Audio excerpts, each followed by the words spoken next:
ஒரு ஒரு self riches, ஒரு ஒரு சுய பெருமை, இந்த வைராக்கியத்துக்குள்ள நான் இருக்கிறேன்னா, இந்த வைராக்கியம் சொல்லும் போது இந்த சுய பெருமை பார்த்தீங்கன்னா உள்ள வந்து பயங்கரமா டாமினேட் பண்ணிட்டு இருக்கும்.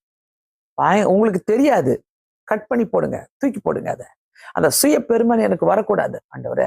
அது அது எனக்குள்ள வந்தா அப்போ நான் பெருமையா நான் வாழ்ந்துட்டு இருக்கிறேன். அந்த அந்த வைராக்கியம் வந்து தப்பான முறையில நான் உபயோகப்படுத்திட்டு இருக்கிறேன்னு அர்த்தம்.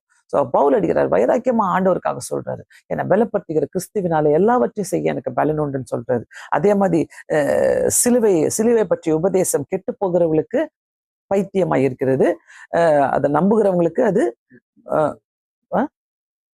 நித்திய இல்ல, அது தெய்வ பலனா இருக்கிறதுன்னு சொல்றாரு. நம்ம கொரிந்தியர்ல பாக்குறோம், ரோமர்ல பாக்குறோம். அந்த தெய்வ பலன் நமக்கு வேணும்னாக்கா கண்டிப்பாக எனக்குள்ள எப்படிப்பட்ட வைராக்கியத்தை நான் வச்சுட்டு இருக்கிறேன். நான் அந்த 17 வயசுல ஆண்டவருக்காக ஓடும் போது இன்னைக்கு நான் நினைச்சு பாக்குறேன், எப்படி எனக்கு அந்த தைரியம் வந்துச்சு. ஏன்னா எனக்குள்ள இருந்த வைராக்கியம், ஆண்டவருக்குள்ள இருந்த வைராக்கியம், ஆண்டவருக்காக நான் எடுத்த வைராக்கியம் என்ன தைரியமாக ஓட வச்சுச்சு. அந்த தைரியமாக என்ன, ஐயோ நான் குடும்பத்தை விட்டு போறேனே, ஐயோ நான் எல்லாரையும் விட்டு போறேன், என் ஊரை விட்டுட்டு போறேனே, என் பாஷையை விட்டுட்டு போறேனே, என்னுடைய சாப்பாடை விட்டுட்டு போறேனே, எனக்கு பிடிச்சதெல்லாம் நான் விட்டுட்டு போறேனே என்ற நினைவுகள் கூட என்னை வந்து தடுக்கவே இல்லை. ஏன்னா நான் அங்க முதல் போறேன்.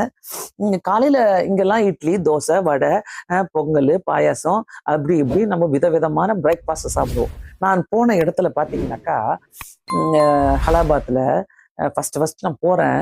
டெய்லி அந்த அந்த சுக்கா ரொட்டி செய்வாங்க, சுக்கா சப்பாத்தி செய்வாங்க, என்ன அது புல்கான்னு சொல்லுவாங்க. சுக்கா ரொட்டி செஞ்சு என்ன பண்ணுவாங்க, இந்த பால் ஆடை இருக்குதுல்ல, அந்த பால் ஆடையை நல்லா கலக்கிட்டு எடுத்து அந்த சப்பாத்தி மேல ஊத்திட்டு வெள்ளத்தை உருக்கி அது மேல ஊத்திடுவாங்க. 2 சப்பாத்தி தருவாங்க. அதை சாப்பிட்டு நாங்க ஊழியத்துக்கு போனோம் வேக மாட்டிக்கிட்டு. நாங்க போன ட்ரைனிங் அப்படி. ஸோ அந்த நிலையில கூட ஆண்டவருக்காக எடுத்த வைராக்கியம் தான் என்னை நிக்க வச்சுச்சு.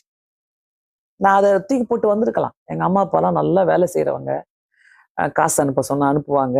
ஆனா காசெல்லாம் நாங்க கேட்க கூடாது ஊழியத்துல பாதியில. அந்த மாதிரி ஒரு ட்ரைனிங்ல கர்த்தர் என்னை போக வச்சாரு.